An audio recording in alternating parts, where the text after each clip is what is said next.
현재 경제 상황을 면밀히 분석하고 앞으로 어떻게 될 것인가를 예측하는 그것이 자신의 부를 늘리는 하나의 방법이지 않나라고 생각합니다. 대한민국 한국은행 100대 통계 지표를 보면 지금 현재 상황이 고스란히 나타나고 있습니다. 한국은행 기준금리는 3.5% 현재 우리나라 기준금리입니다.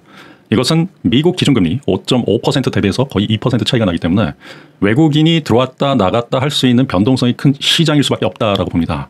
미국 은행에다 집어넣으면 5.5%의 금리를 받을 수 있어요. 그런데 우리나라는 3.5% 금리 차가 2%가 넘어가기 때문에 달러가 빠져나가는 계기가 된다라고 볼 수 있고요. 들어왔다 나갔다를 계속 반복하는데 대한민국 시장이 아주 안 좋은 시장은 아니기 때문에 들어왔다 나갔다를 반복하면서 대한민국은 박스권의 시장이 될 수밖에 없다라고 보고요. 그리고 미국은 올해 경제 성장률 전망치를 2.1%까지 높였기 때문에 아마도 미국은 일정 부분 흔들거린다라고 하면 다시 들어올 수도 있겠지만 문제는 미국도 역시 지금 금리가 고금리인 상태에서 돈이 없다라는 겁니다. 가게에서 쓸 돈이 많지 않다라는 것. 그렇기 때문에 전 세계 증시가 거래 절벽이 나올 수 있는 상황도 발생할 수 있기 때문에 4분기는 좀 조심할 여지는 있다라고 보고요. 특히 대한민국 시장이 고금리 상태에서 가계 부채가 심화되는 부분들이 있기 때문에 이러한 상황을 기관이나 외국인들이 공매도로 활용할 수 있는 부분들이 많을 수 있기 때문에 조심해야 된다라는 말씀드립니다.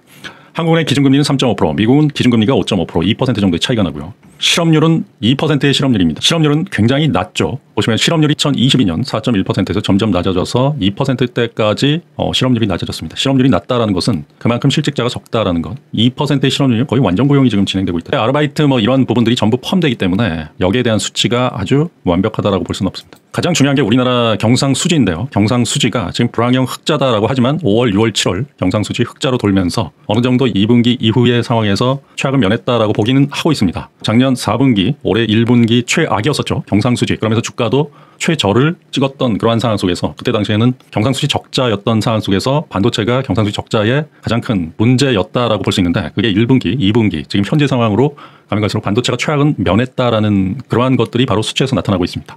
이게 이제 3분기, 그다음에 4분기로 앞으로 어떻게 될 것인가를 봐야 된다라는 말씀드립니다. 지금 우리나라의 가장 문제가 되는 건요. 신용 공여 잔고 추이다라고 해서 신용으로 주식을 사는 그러한 상황이 지금 굉장히 가파르게 상승해서 올해 연초 대비해가지고 거의 3조 원 정도가 늘어난 지금 현재 상황 20조가 넘는 신용 잔고가 존재하고 있습니다. 주식시장의 신용 잔고인데요.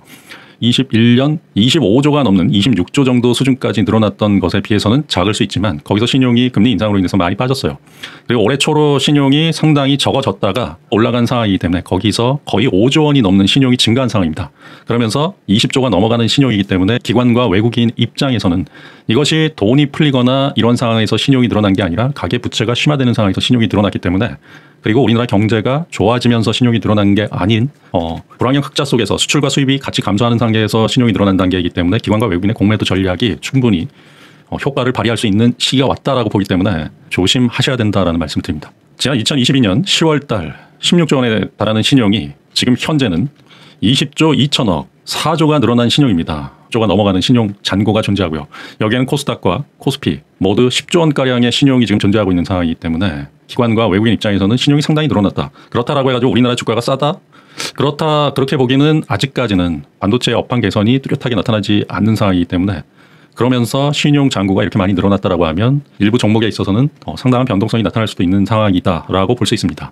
그래서 기관과 외국인 입장에서는 많은 사람들이 빚을 가지고 주식 투자를 하고 있다라고 볼 수 있기 때문에 일부 종목에 대해서는 하방에 대한 쏠림 현상, 그런 공매도 전략이 효과적이다라고 해서 개인들을 대상으로 해서 당분간은 제로섬 게임이 진행될 수 있는 부분들도 분명히 존재한다라고 볼 수 있습니다.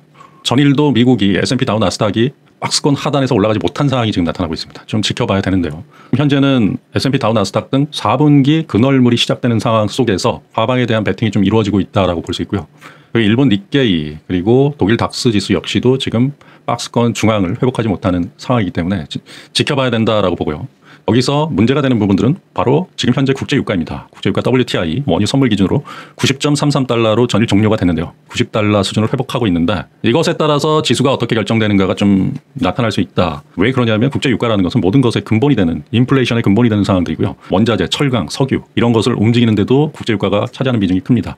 수입하고 각 나라별로 이동하는데도 국제유가가 높아진다라고 하면 비용이 증가하면서 그런 운반 비용들이 증가하면서 이것은 인플레이션, 바로 물가 상승의 원인이 될 수 있습니다. 모든 것에 강세 중심이 되는 부분들이 국제 유가인데 현재 90달러 지지받고 있다. 물가 상승이 어떻게 될지를 모르는 지금 상황이 계속된다라고 볼 수 있습니다. 가장 중요한 부분들이 국제 유가고요. 국제 유가가 오른다라고 하면 지수 쪽은 오히려 역외관계다라고 해서 지수 쪽은 좀 흐름이 별로 안 좋은 상황이고 원화 대비해서 달러 강세 역시 계속적으로 진행된다라고 하면 시장 상황은 꾸물꾸물한 상황이 계속될 수밖에 없다라고 봅니다. 원달러 환율에 대한 차트인데요. 작년에 1444원까지 갔던 원달러 환율입니다. 달러 대비해서 1334원에 지금 형성되고 있는데 이게 내리기도 쉽진 않아요. 왜 그러냐면 지금 현재 미국의 기준금리가 5.5%, 대한민국의 기준금리가 3.5%입니다. 외국인 입장에서는 달러를 보유하는 게 좀 유리하다라고 해서 달러 보유하는 폭이 많기 때문에 평상시 1,300원이 넘었다라고 하면 상당히 고환율적인 지금 현재 상황이지만 달러 강세가 지금 기준금리에 따라서 외국인들 입장에서는 달러를 보유하는 게 더 낫다. 우리나라 사람들도 달러를 보유해서 수익 내는 부분들이 있기 때문에 미국의 기준금리가 내리는 시기 계속적으로 내릴 수 있는 단계가 진행되기 전까지는 환율은 일정 부분 박스권인데 그것도 하방이 좀 제한된 박스권이 되지 않나를 보고 있습니다. 시장 상황이나 우리나라 경제 상황에 따라서 달러 강세가 또 진행될 수 있는 부분들도 있고요. 그렇기 때문에 환율이 당분간 1,300원 밑으로 내려가고 1,250원, 과거 1,200원 이런 일반적 상황이 되기는 쉽지 않다라고 보고요. 환율이라는 부분들에 의해서 우리나라 시장이 변동성이 굉장히 크다라고 볼 수 있습니다. 그러한 단계에서 외국인들이 들어왔다 나갔다를 반복할 수밖에 없다라고 보고요. 그리고 우리나라 경제 상황이 완벽하게 팍팍 치고 올라가는 흑자가 아니라 수출과 수입이 같이 주는데 수입이 더 많이 줄면서 올라가는 불황의 흑자적인 단계에서의 지금 흑자이기 때문에 좀 지켜봐야 된다라는 부분들이 있고요. 10월 초에 나올 삼성전자 실적 발표가 무엇보다 중요하다라고 봅니다. 삼성전자의 반도체 실적, 우리나라 수출에서 가장 많이 차지하는 비중이 반도체이기 때문에 삼성전자의 반도체 실적이 어떻게 나오는지 그러한 상황이 가장 중요하다라고 보고요. 작년 올해 힘든 시기를 겪었지만 하지만 원달러 환율의 고공행진이다. 그렇다라고 하면 원화 달러 대비 원화가 지금 높게 형성된 상황 속에서 수출은 오히려 더 나아질 수 있는 단계. 왜냐하면 원화 약세가 진행되면서 수출 드라이브 정책이 그대로 진행된 상황이기 때문에 수출에 있어서는 오히려 더 나은 상태가 되기 때문에 이러한 것이 우리나라 정부나 수출 기업 입장에서는 그렇게 나쁘다라고 볼 수는 없습니다.